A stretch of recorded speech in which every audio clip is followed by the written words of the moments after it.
کے ذرائع سید حسن علی اور تمام مومنین کے سال ثواب کے لیے سب سے گزارش ہے کہ اپنے اپنے مرحومین کے لیے ان مرحومین کے لیے جن کا کوئی فاتح پڑھنے والا نہیں ان کے لیے ایک مرتبہ سورۃ الفاتحہ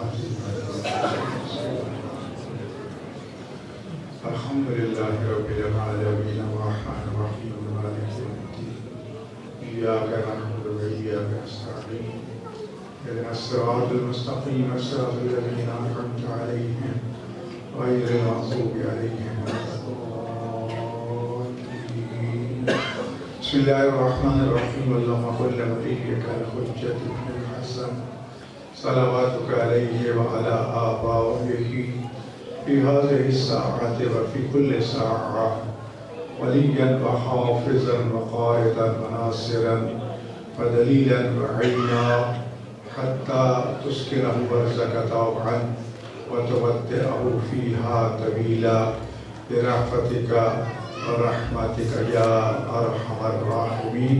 صلوات پڑھ لیجیے بلند آواز سے.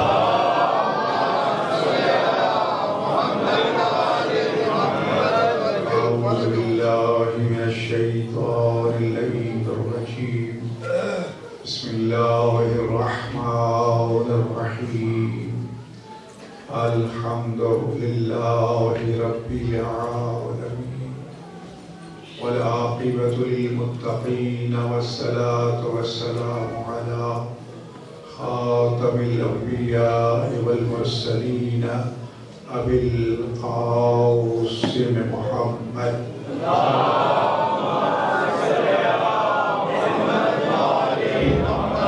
وعلى آله الطيبين الطاهرين المعصومين المظلومين الذين أذهب الله عنهم الرجس وطهرهم تطهيرا.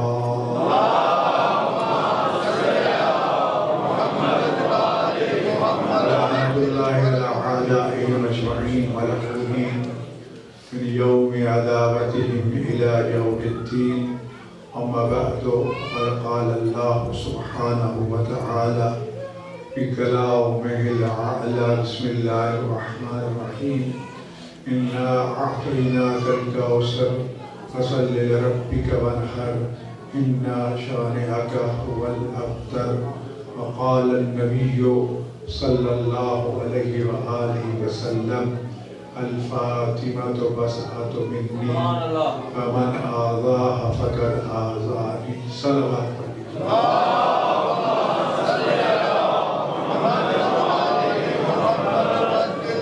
کافی وقت ہو چکا ہے.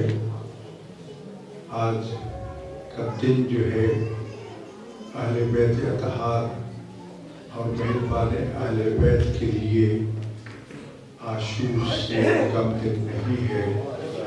آج اس مظلومہ کائنات کا روز شہادت ہے کہ جس کی بیٹی ام المصائب ہو،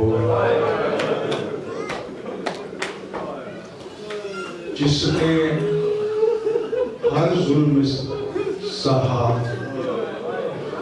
جس نے اپنے آنکھوں کے سامنے بھائیوں، بھتیجوں، بھانجوں کو قتل ہوتے دیکھا، جس نے شام و کوفہ کے بازاروں اور درباروں میں پتھر اور آگ کے انگاروں کا مقابلہ کیا، جس نے ابن زیاد و یزید کے درباروں میں سر ننگے خطبے لیے، جس نے 70 قدم پہ کھڑے ہو کے اپنے بھائی کو شہید ہوتے دیکھا، جس کا نام ام المصائب پڑ گیا، جس کو ام رضایہ کہا گیا، لیکن عزاداروں اس زینب نے بھی وہ مرثیہ نہیں پڑھا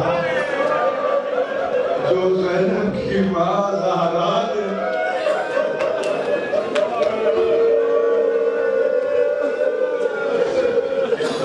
اپنے بابا کی قبر پہ کھڑے ہو کے رو رو کے یہ کہا تھا صبت علیہ مصائب لو انہا صبت اللیام سرنا لیالیا، بابا مجھ پہ اتنے ظلم ڈھائے گئے، دنوں پہ آتے سیاراتوں میں بدل جاتے، پہاڑوں پہ آتے ریزہ ریزہ ہو جاتے۔ دعا کیجئے آج ملعون اس مظلومہ زینب کی قبر کو شہید کرنے کے درپے ہیں۔ آج پھر دشمنان آل محمد شام پہ حملہ آور ہیں، خدا ان کو تباہ و برباد کرے۔ میں پھر بھی عرض کیا کرتا ہوں زینب تو پھر بھی خوش نصیب ہے، بے شک پردیس میں دفن ہو لیکن تمہارا روضہ تو ہے نا، تمہاری زری تو ہے نا، تم پہ ظاہر آ کے ماتم تو کرتے ہیں نا، لیکن غارِ تیری ماں زہرا کی مظلومیت کہ جس زہرا کی جنت البقیع میں اجڑی قبریں جو کہ پولیس کے پہرے میں آج بھی قید ہیں، رو رو کے پوچھتے ہیں حاجی صاحب مجھے بتاؤ زہرا کی کون سی قبر ہے؟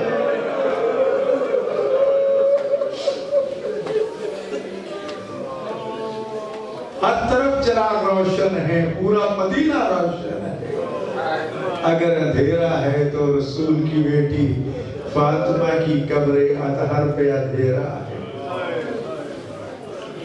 المخفیت قبرہ، اتنی مظلومہ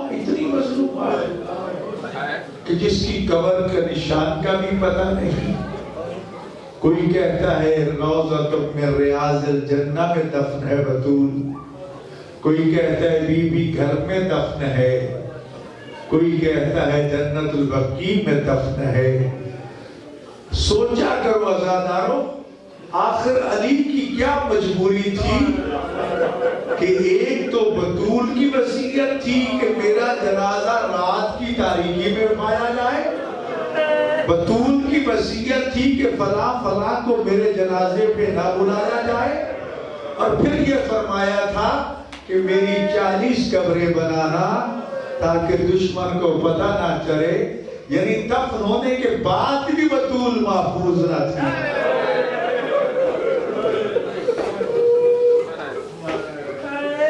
40 قبریں، یہ زہرہ مظلومہ ہے، صرف مظلومہ نہیں، مظلومہ کائنات ہے۔ جتنی زہرہ مظلوم ہے اتنی کوئی بھی مظلوم نہیں۔ جس نے بابا کا آخری وقت دیکھا، جس نے اپنی ماں خدیجہ کو خوش پتے کھاتے دیکھا ہو، جس زہرا کی ولادت اس وقت ہوئی ہو کہ جب سارا مکہ دشمن تھا اور بنی ہاشم شیب ابی طالب پہ معصور تھے، وہ ملیکۃ العرب جس کے 80,000 اونٹوں پہ مال تجارت جاتا تھا، جب اس کے ہاں زہرا تشریف لائیں تو زہرا کی ماں خشک پتے کھا کے گزارا کیا کرتی تھی۔ وہ زہرا کے جس کی ماں کا پورا عرب مقروض تھا، آخری وقت رسول اللہ آ کے کہتے ہیں خدیجہ تو نے زندگی بھر مجھ سے کچھ نہیں مانگا، آج میں محمد کہہ رہا ہوں کچھ تو مجھ سے مانگو۔ نہیں رسول اللہ، آپ نے جو کچھ مجھے دیا ہے اس سے بڑھ کر اور کیا ہو سکتا ہے۔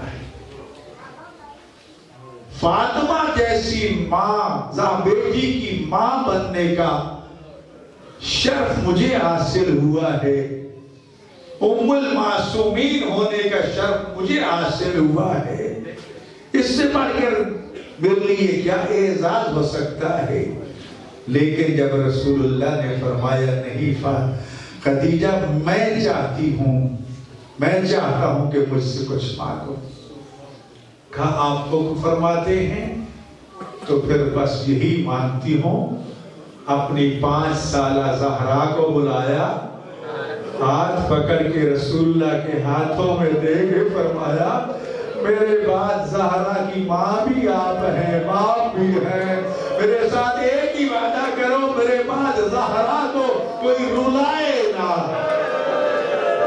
رسول اللہ فرماتے خدیجہ جب تک میں زندہ رہوں گا وعدہ کرتا ہوں زہرا کا کوئی نہیں رلائے گا، جب میں دنیا سے چلا جاؤں پھر زہرا جانے میری امت جانے۔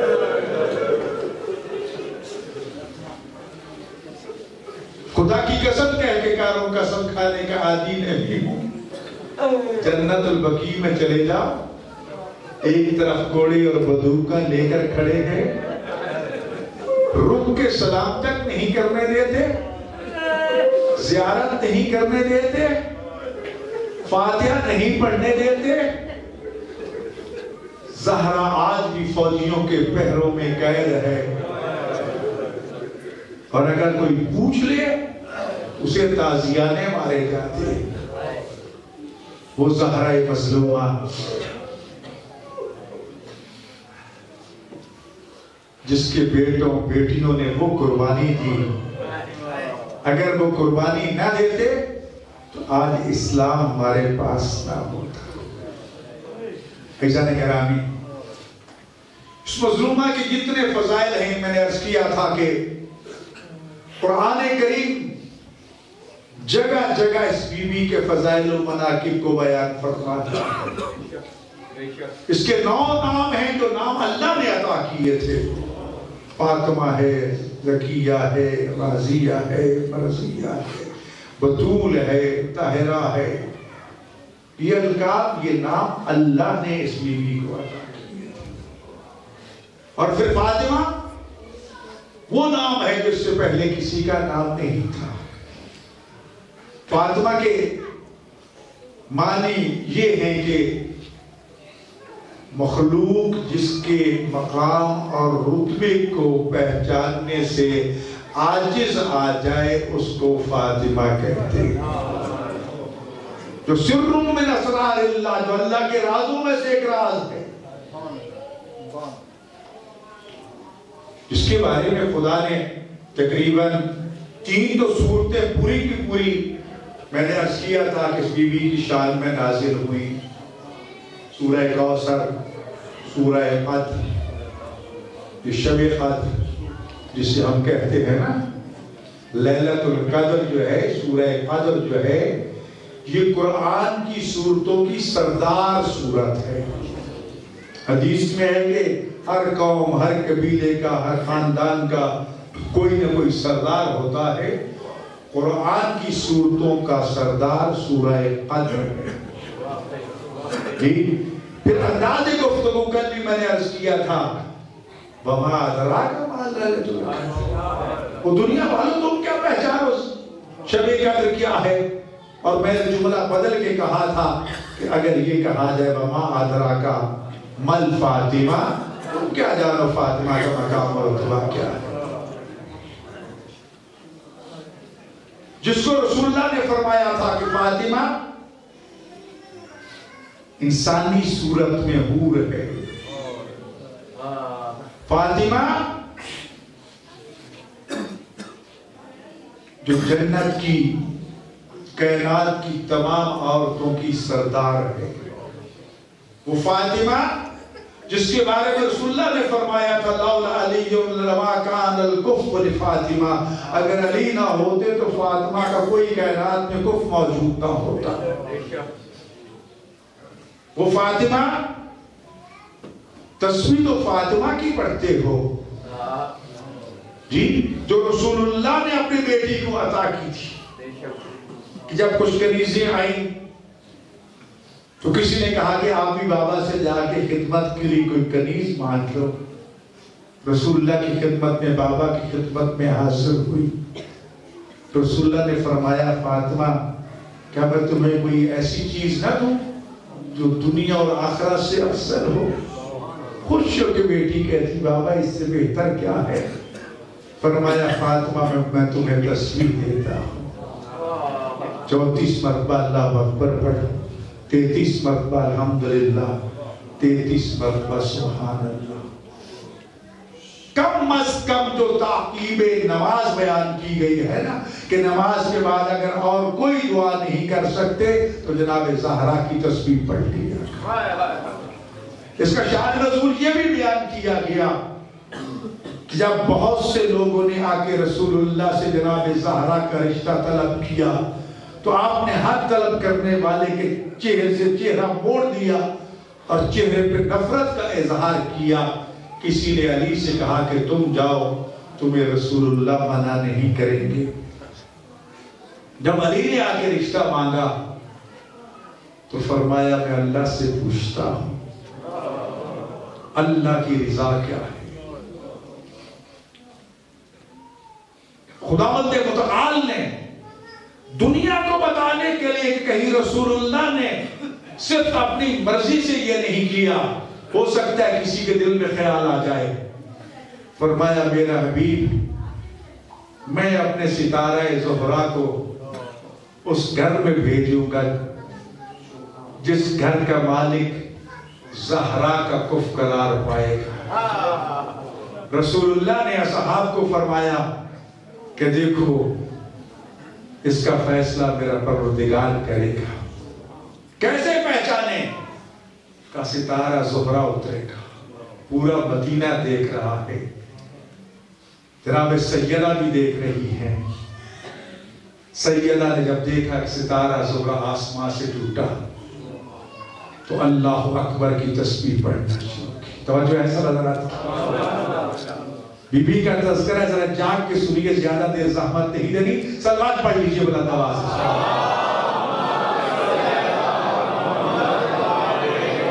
ادھر آسمانوں سے ستارہ ٹوٹا, ادھر بی بی نے اللہ اکبر کی تسبیح شروع کی.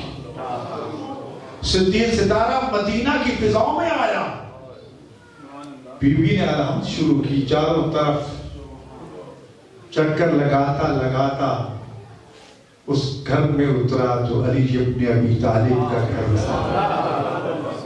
بی بی نے الحمد کی تسبیح پڑھی اور جب واپس جانے لگا تو زبان پہ سبحان اللہ کی تسبیح تھی. عزیزان گرامی, نماز کے بعد تسبیح زہرا کو فراموش نہ کیا کرو. یعنی وہ نماز بھی نہیں ہے کہ جس کے بعد زہرا کو یاد نہ کیا جائے. جی آپ کسی اور معصوم کو یاد کرو یا نہ کرو, درود پڑھ لیتے ہیں اللہم صلی علی محمد وآل محمد, لیکن تسبیح پڑھتے ہو تو جناب زہرا کا نام لے کے. گویا کہ رسول اللہ نے ایسا حکم دیا کہ میرا کلمہ پڑھنے والوں کسی بھی نماز میں میری زہرا کو فراموش نہ کرو.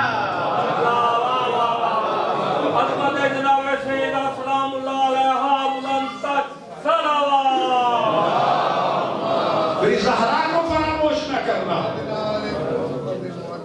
پھر یہ تسبیح زہرا, اس کے ثواب کتنا ہے, اس کی عظمت کتنا ہے, یہ اپنی جگہ پر ہے. عزیزان گرامی, ہر معصوم نے اپنی اس جدہ کی عظمت کے بارے میں کچھ نہ کچھ فرمایا. وہ چند چیزیں میں نکال کے لایا ہوں. بی بی نے سب سے پہلے تو پہلے تو میں یہ عرض کرتا چلوں, کل بھی میں نے عرض کیا تھا کہ 3 صورتیں تو پوری کی پوری جناب زہرا کی شان میں نازل ہوئی. سورہ کوثر, سورہ قدر اور سورہ نحل, جسے سورہ انسان ہم کہتے ہیں. اس کے علاوہ 239 آیتیں جو آیت اللہ صادق شیرازی نے اپنی کتاب فاطمہ میں لکھا کہ 139 آیتیں صرف جناب زہرا کی شان میں نازل ہوئی.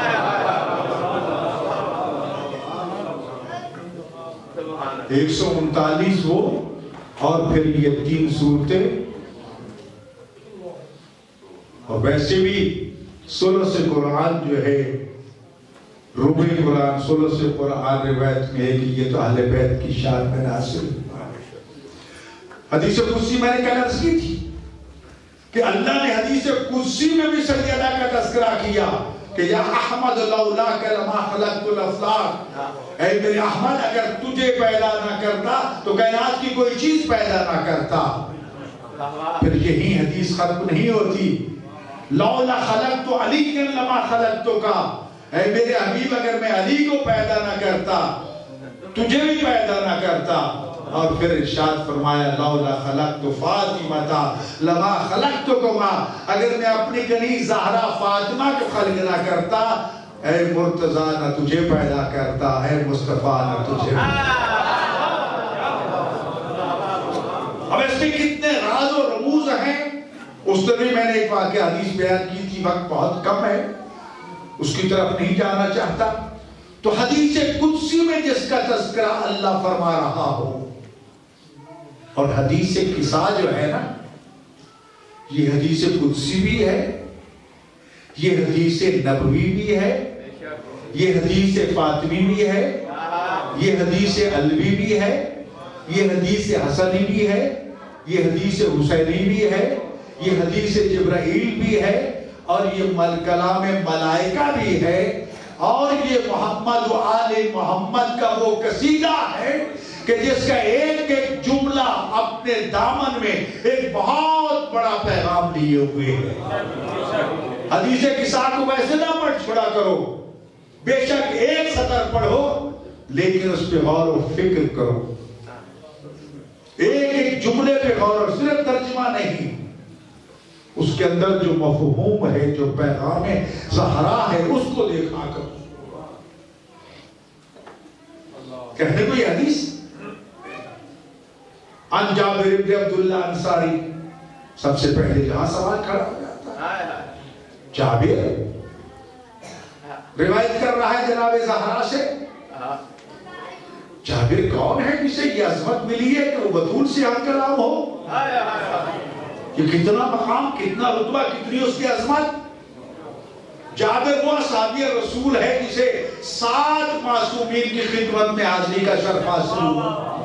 تو جو ہے سب حضرات کی رسول اللہ کا صحابی جابر، سیدہ کائنات سے ہم کلام ہونے کا شرف حاصل ہوا جابر کو، امیر المومنین کا صحابی، حسن مجتبی کا صحابی، حسین غریب کی قبر اطہر کا سب سے پہلا زائر جابر، اور پھر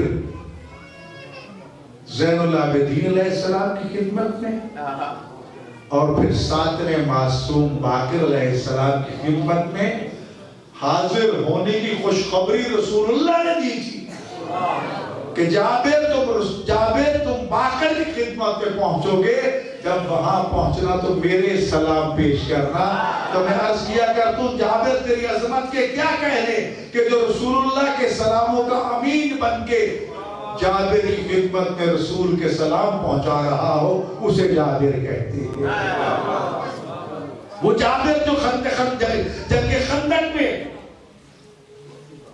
بیوی سے کہتا ہے ہمارے گھر میں ایک بکری بھی ہے، تھوڑا سا آٹا بھی ہے، کئی دن کے بھوکے اصحاب اور رسول اللہ خندق کھودتے کھودتے حالت یہ ہو چکی ہے کہ اپنے پیٹ پہ پتھر باندھ رکھے ہیں، کیوں نہ تھوڑا سا کھانا پکا کے رسول اللہ کو ان کے چند اصحاب کو کھلا دے۔ بیوی نے کہا اس سے بڑھ کر اور کیا ہو سکتا ہے۔ جابر گئے، جا کے کان میں سرگوشی کر کے دعوت دی کہ مولا آپ کی دعوت ہے، آپ کے اصحاب کی دعوت ہے۔ کہا ٹھیک ہے جابر ہم حاضر ہوں گے، ہم آئیں گے، کھانا تیار ہو گیا، جاؤ جابر رسول اللہ کو بلا کے لے آؤ۔ پھر آگے سرگوشی میں کہا یا رسول اللہ کھانا تیار ہے، تشریف لائیے۔ اب جابر کو تو یہ امید تھی کہ صرف رسول آئیں گے، چند قریبی آئیں گے، لیکن آپ نے اعلان عام فرما دیا، او میرے اصحاب، آج آپ سب کا جابر کے گھر میں کھانا ہے۔ جب یہ اعلان عام سنا، بھاگتا ہوا بیوی کے پاس کیا، کر لے رسول اللہ کی دعوت۔ کہا کیا ہوا، پورا لشکر آ رہا ہے، سلام ہو اس کی بیوی کو۔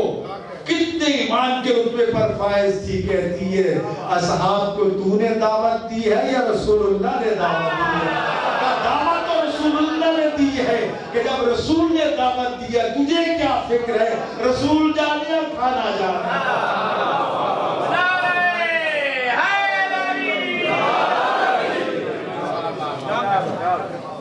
فرمایا 10 کی ٹولیاں بنا کے بیٹھ جاؤ، جابر کا گھر چھوٹا ہے، 3 دن کے بھوکے پیاسے صحابی، جتنا کھانا چاہتے ہو کھا لو. لابے دہن پھینکا، علی سے کہا بس سالن ڈالتے جاؤ دیتے جاؤ، لیکن ہڈیاں نہیں کھانا، ہڈیاں بچا دینا. کھانا کھاتے رہے، سارا لشکر سیر ہو گیا، کھانا پھر بھی بچا ہوا ہے. ہڈیوں کو اکٹھا کر کے اس میں اعظم پڑھا، بکری زندہ کر کے کہا لو جابر اپنی بکری سنبھال لو. آج بھی مسجد جابر موجود ہے میدان خندق میں جہاں جابر کا گھر تھا. یہ ہے جابر جو سیدہ سے ہم کلام ہو رہا ہے. اس میں فقہی مسئلہ آ جاتا ہے، پیغام آ جاتا ہے کہ کیا کوئی نامحرم مرد کسی نامحرم عورت سے ہم کلام ہو سکتا ہے، یا نامحرم عورت کسی نامحرم مرد سے ہم کلام ہو سکتی ہے. سیدہ نے جابر کے ساتھ ہم کلام ہو کے یہ بتا دیا کہ بوقت ضرورت اگر عورت کو نامحرم مرد سے یا نامحرم مرد کو نامحرم عورت سے ہم کلام ہونا پڑے تو شرعاً جائز نہیں. فقہی مسئلے کا جواب دیا. کیوں؟ یاد رکھو ہمارے یہاں سنت کی تعریف قول معصوم، فعل معصوم، تقریر معصوم، 14 معصومین میں سے کوئی حکم فرما دے وہ سنت ہے، کوئی کام کر دے وہ سنت ہے.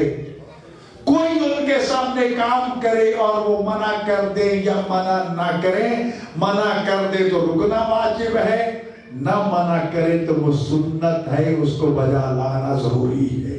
14 معصوم نہیں، سیدہ بھی 14 میں سے ہے. جو مقام و رتبہ فرمان رسول کا ہے، عمل رسول کا ہے، قول رسول اور باقی آئمہ کا ہے، وہی مقام و رتبہ جناب زہرا سلام اللہ علیہا کا ہے. تو لذا سیدہ کا عمل جو ہے ہم سب کے لیے حجت ہے.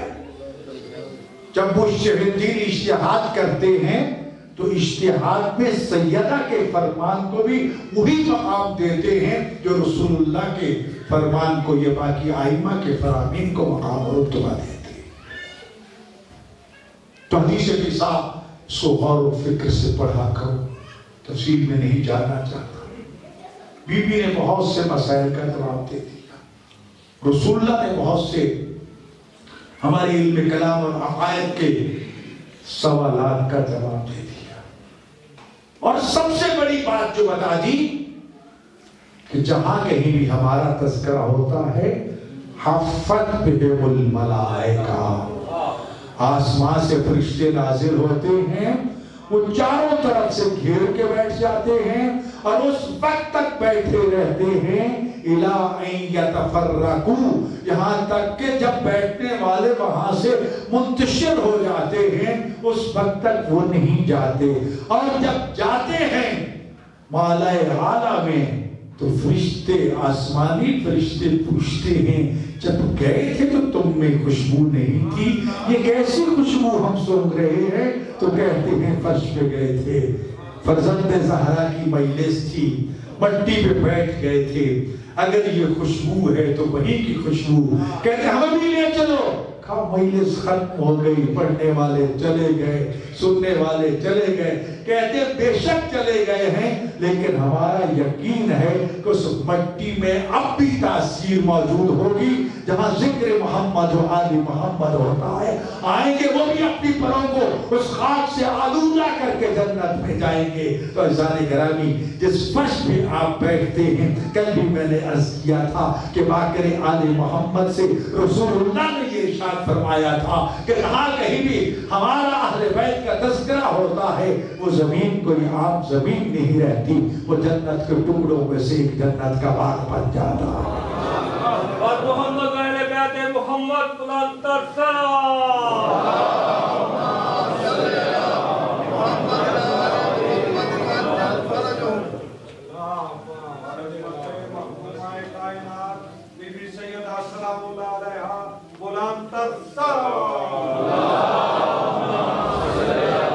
دیکھو وقت کم ہے اگر میں اب حدیث انشاءاللہ کل عرض کروں گا. دیکھیے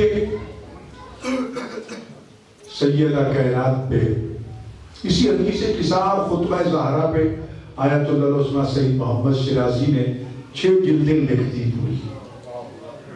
بس ایک بات عرض کر کے حضرت امام محمد باقر علیہ السلام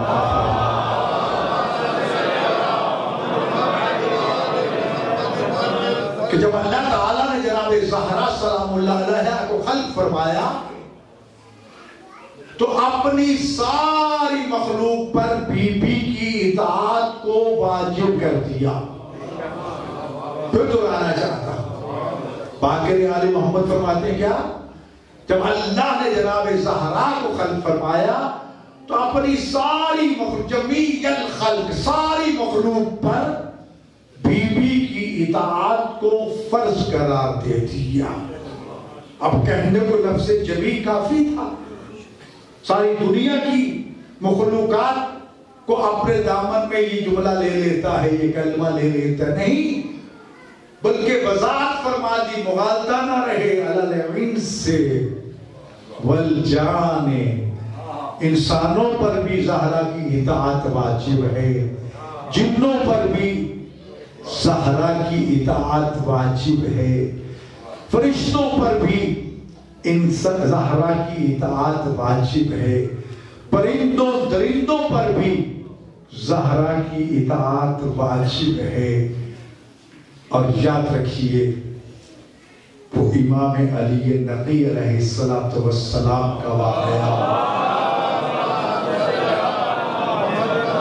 جب متوکل نے آپ کو بھوکے شیروں کے سامنے پھینکا کہ آپ کو چیر پھاڑ کے کھا جائیں گے اس وقت جناب علی نقی نے جب اپنی جیب سے اپنی جدہ زہرا کا رومال نکالا کئی دنوں کے بھوکے شیر جنہوں نے ایک نظر دیکھی اور پھر سر پٹک دیا سر نیچے کر لیا بار بار امام علی نقی نے انہیں سر پہ پیار کر کے کہا کہ سر اٹھاؤ تو رو رو کے کہا آقا ہمیں معاف کر دینا ہم نے غلطی میں تیری جدہ کا رومال اس پہ ہماری نظر پڑ گئی ہے جب تک اس رومال کو جیب میں نہیں ڈالو گے ہم اپنی نگاہیں نہیں اٹھا سکتے. ازا کرو اس وقت جناب نقی مولا نے وہ رومال اپنی جیب میں ڈالا معافی مانگ کے کہتے ہیں مولا پہلی نظر میں نہیں پہچان سکے دنیا پہچانے یا نہ پہچانے کائنات کی ساری مخلوق ان کو پہچانتی ہے. اور اس لیے ارشاد فرمایا تھا امام محمد تقی علیہ السلام نے کہ اللہ نے اولاد زہرا کا گوشت خون جنگل کے درندوں پر حرام کرا دیا. عزادارو بڑا وسیلہ ہیں سارے ایک سے ایک پڑھ کر باب الحوائج ہیں. علی اصغر بھی باب الحوائج علی اکبر بھی باب الحوائج ان کے نوکر بھی باب الحوائج ہے نوکروں کے نوکر بھی باب الحوائج ہے لیکن 14 میں سے سب سے بڑا وسیلہ زہرا کا ہے. اس مظلومہ کو خدا کے دربار میں جب ہم وسیلہ بنا کے پیش کرتے ہیں نا تو رسول اللہ متوجہ ہوتی ہیں کہ کون ہے جو میری بیٹی کو وسیلہ بنا رہا ہے. علی متوجہ ہوتے ہیں یہ کون ہے جو میری زوجہ کو وسیلہ بنا رہا ہے. زہرا کے 11 معصوم بیٹے متوجہ ہوتے ہیں یہ کون شریف ہے جو ہماری دادی کو وسیلہ بنا رہا ہے. ایک نہیں 14 کے 14 وسیلہ بن جاتے ہیں. 14 سفارش کرنے والے ہوں اور دعا قبول نہ ہو نہیں کچھ. اور کل بھی میں نے عرض کیا تھا کہ بیوی ہمیشہ اپنے ماننے والوں کے لیے دعا کیا کرتی، ایک ایک کا نام لے لے کے دعا کر رہی، میرے اللہ فلاں کو معاف کر دے، فلاں کو معاف کر دے۔ امام حسین فرماتی ہے میں سنتا رہا، دیکھتا رہا، انتظار کرتا رہا، شاید اب اماں اپنے لیے دعا مانگے گی، اب دعا مانگے گی، اب دعا مانگے گی، لیکن دعا ختم ہوگی، بیوی نے اپنے لیے دعا نہیں مانگی۔ میں نے کہا اماں حضور آپ نے اپنے لیے کوئی دعا نہیں مانگی؟ تو فرمایا بیٹا جب کوئی کسی مومن کے لیے دعا مانگتا ہے نا تو کریم پروردگار اس مانگنے والے کی حاجات کو علیم بذات الصدور پروردگار پہلے پورا کرتا ہے، اور جس کے لیے وہ دعا مانگ رہا ہوتا ہے اس کی دعاؤں کو بعد میں قبول کرتا ہے۔ ایسا نہیں کرا ہے۔ کل میں نے عرض کیا تھا کہ جب سے بی بی کے محسن کو شہید کیا جس کا نام رسول اللہ نے محسن رکھا تھا، میں نے کل عرض کیا تھا روایت میں دونوں چیزیں موجود ہیں، المقصورات ذل اوحا، یعنی وہ مظلومہ کہ جس کی پسلی توڑ دی گئی، وہ پسلی تو اس بغیرت کنفس ملعون کے کوڑے سے ٹوٹی تھی جو خاردار اور کیلوں والا تھا، جو خلیفہ ثانی کا غلام تھا، جس کے کہنے پہ اس نے کوڑا مار کے زہرا کا پہلو زخمی کر دیا تھا۔ مرتے دم تک بیوی کا ہاتھ اس زخم پہ رہا، لیکن عبداللہ بہید خراسانی کے مطابق جلتا ہوا دروازہ اس بطول پہ دھکا دے کے گرا دیا گیا تھا۔ اس کی جلتی ہوئی سرخ میخ بطول کے پہلو میں پیوست ہو گئی، اوپر سے پورا ہجوم گزر گیا، زہرا بابا بابا کرتی رہی، زہرا بے ہوش ہو گئی، ازادار زہرا کی ساری پسلیاں ٹوٹ گئی۔ بہید خراسانی کہتے ہیں پھر زندگی بھر بی بی سکھ کا سانس نہیں لے سکی، 45 دن زندہ رہی یا 75 دن، یا آج کی روایت کے مطابق 95 دن زندہ رہی۔ بی بی سانس سانس کے ساتھ تڑپ جاتی تھی۔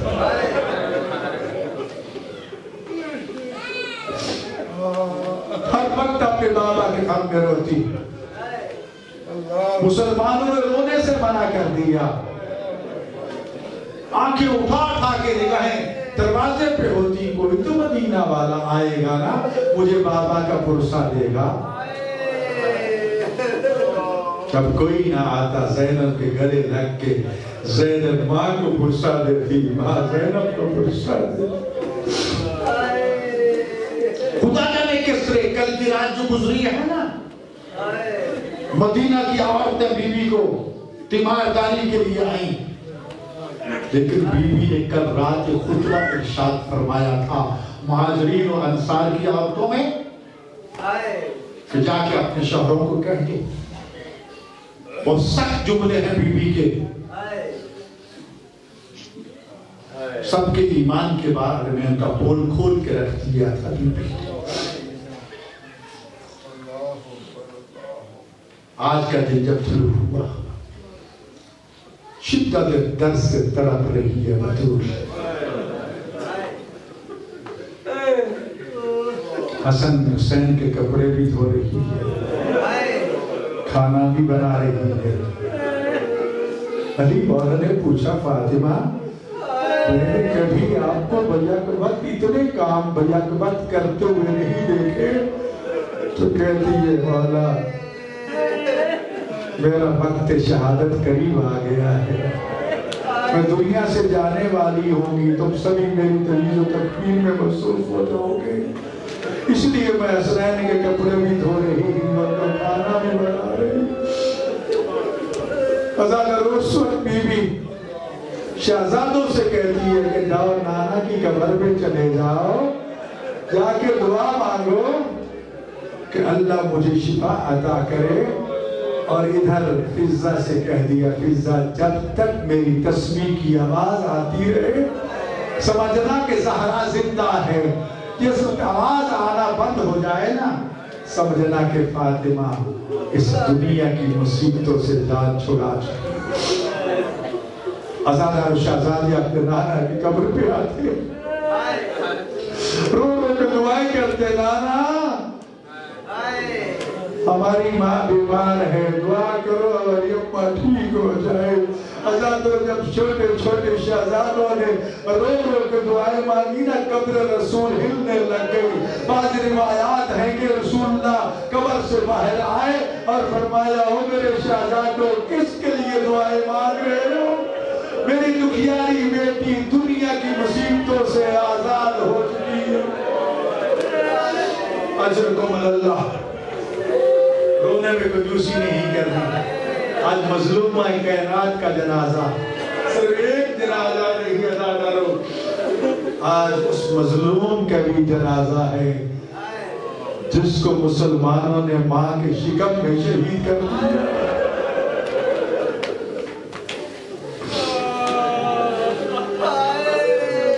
دو جنازے آئیں گے، ایک خواتین کی طرف جائے گا، ایک آپ کی طرف آئے گا۔ شہزادے گھر تشریف لائے، جناب فضہ کہتی ہے اور بیٹو کھانا کھائے؟ کہا نہیں ہماری اماں کہاں ہے؟ کہا نہیں وہ مسلح عبادت کہتے نہیں نہیں ہمیں نانا نے بتایا ہماری اماں دنیا سے چل بسی۔ اشرکم اللہ، اشرکم ازادارو دکھار دکھیاری بی بی رسول کی مظلومہ بیٹی علی کی مظلوم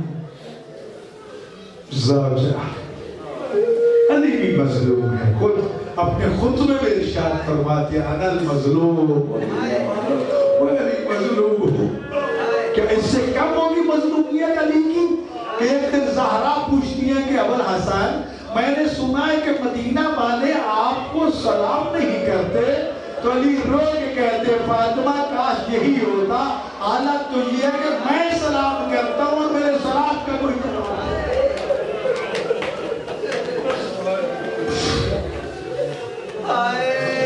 اِنَّ لِلَّهِ وَإِنَّا إِلَيْهِ رَاجِعُونَ۔ غسل کی تیاری شروع ہوئی، فضہ ام ایمن زہرا کو غسل دے رہی ہے، کافی دیر لگ گئی غسل دیتے دیتے۔ حکمت علی نے پوچھا میں ایمن غسل کو اتنی دیر کیوں ہے؟ تو رو کے کہتی ہے مولا اگر میت کے بدن کا کوئی حصہ خشک رہ جائے تو کیا غسل ہو جائے گا؟ فرمایا نہیں۔ تو رو کے کہتی ہے نے بڑی کوشش کی ہے کہ بطول کے پہلو سے ہاتھ اٹھ جائے، زہرا کا ہاتھ نہیں اٹھ رہا۔ حضرت علی امیر المومنین آگے بڑھے، شوہر نامدار تھے، اپنی زوجہ کے پہلو سے جب ہاتھ اٹھایا اور ٹوٹی ہوئی پسلیاں دیکھی تو ایک مرتبہ قبر رسول کی طرف پھر گیا، رو کے کہا یا رسول اللہ علی کو معاف کر دینا، میں تیری امانت سے ہی سالم تیرے حوالے۔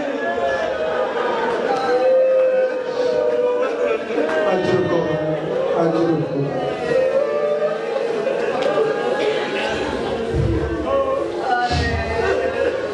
غسل دے دیا گیا، کفن پہنا دیا گیا۔ بی بی نے جنازے کے لیے وصیت کی تھی کہ میرا تابوت جنازہ اس طرح بنایا جائے، حبشہ سے جب وہ مہاجرین حبشہ واپس آئے نا تو ایک بیوی نے بتایا تھا کہ حبشہ والے جب اپنی عورتوں کا تابوت بناتے ہیں نا تو اوپر لکڑیوں کا اس طرح کر کے ڈھانچہ بنا کے چھتری سی بنا دیتے ہیں تاکہ میت کا جسد نظر نہ آئے۔ تو بی بی نے کہا مجھے بنا کے دکھاؤ، تو اس کے بعد وصیت کی تھی میرا تابوت جنازہ بھی ایسا ہی بنانا تاکہ میرے بدن پہ کسی نامحرم کی نظر نہ پڑے۔ عزاداروں تابوت تیار ہو گیا، کفن پہنا دیا گیا، بس جنگل میں عرض کرنے ہیں عزاداروں جب جنازہ تیار ہو گیا نا تو علی نے اپنے بیٹوں اور بیٹیوں کو بلایا، اور زینب اپنی ماں کو آخری دیدار کر لو، کلثوم تم بھی آ جاؤ، حسن تم بھی آ جاؤ، حسین تم بھی آ جاؤ۔ عزاداروں زینب بھی آ گئی، کلثوم بھی آ گئی، حسن بھی آ گئے، لیکن حسین چند قدموں کے رک کے کھڑے ہو گئے۔ حسین بیٹا کیا تم اپنی ماں کے جنازے پہ نہیں آؤ گے؟ حسین رو کے کہتے بابا میری ماں فخر مریم ہے، میں فخر عیسیٰ ہوں۔ عیسیٰ اس وقت تک اپنی ماں کے جنازے پہ نہیں آئے تھے جب تک مریم نے خود نہیں بلایا تھا، میں بھی اس وقت تک ماں کے جنازے پہ نہیں آؤں گا جب تک میری ماں مجھے نہیں بلائے گی۔ عزادارو یہ کہنا تھا، علامہ مجلسی علیہ الرحمہ بہار الانوار میں لکھتے ہیں کہ اچانک زہرا کے بندے کفن ٹوٹے، بی بی کے دونوں ہاتھ باہر آئے اور رو کے کہا او میرا کربلا کا مسافر، او میرا غریب کربلا، او میرا 3 دن کا پیاسا حسین، آؤ تجھے ماں بلا رہی ہے۔ عزادر حسین ماں کے جنازے سے لپٹ گئے، زارو قطار گریہ ہو رہا ہے، عزادارو فرشتوں میں کوہرام بپا ہے۔ ایک مرتبہ حاطف غیب سے آواز آتی ہے علی اپنے بیٹوں اور بیٹیوں کو ان کی ماں کے جنازے سے ہٹا لو وگرنہ قیامت آ جائے گی۔ عزادارو علی آگے بڑھے، بڑے پیار سے ہٹایا ہوگا، بڑی شفقت سے ہٹایا ہوگا۔ میں عرض کیا کرتا ہوں اے بطول کے بیٹوں اور بیٹیوں، تمہیں ماں کے جنازے سے ہٹانے والا مہربان باپ تھا، بڑے پیار سے ہٹایا ہوگا، لیکن ہائے کربلا جب سکینہ اپنے بابا کے لاشا پر آئی، شمر تماچے مارتا تھا، شمر تازیانے مارتا تھا۔ اللہ اکبر۔ عزادارو خدا جانے کس طرح علی نے اپنے اس جنین محسن بیٹے کا جنازہ اٹھایا، زہرا نے کس طرح اپنے اس بیٹے کا جنازہ دیکھا ہوگا۔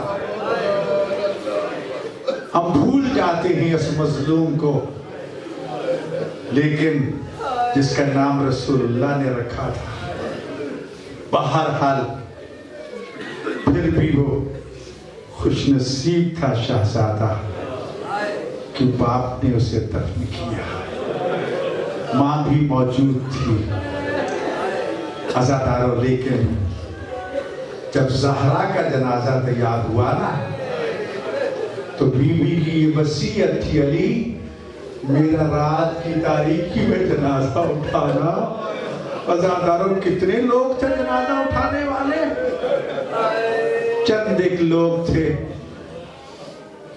زہرا کا جنازہ اٹھا کے اب میں نہیں کہہ سکتا یقین کے ساتھ کہ جنت البقیع کی طرف لے کے گئے یا روضہ رسول کی طرف لے کے گئے، کیونکہ المخفیۃ قبرہ، علی نے زہرا کی قبر کو پوشیدہ رکھا تھا، آج بھی پوشیدہ ہے۔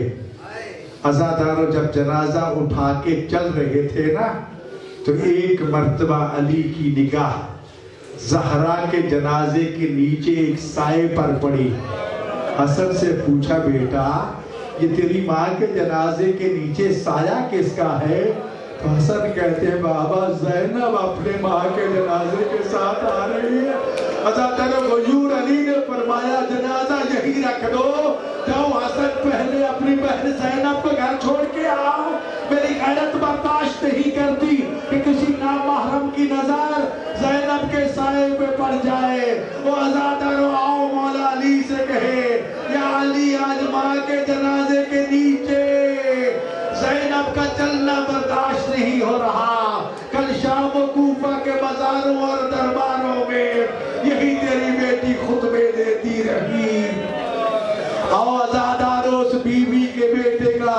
اس بیوی کے جنازے کو کندھا دے جن کا جنازہ رات کی تاریکی میں اٹھا، جس کی قبر پوشیدہ رکھی گئی۔ آئے زہرا و محسنہ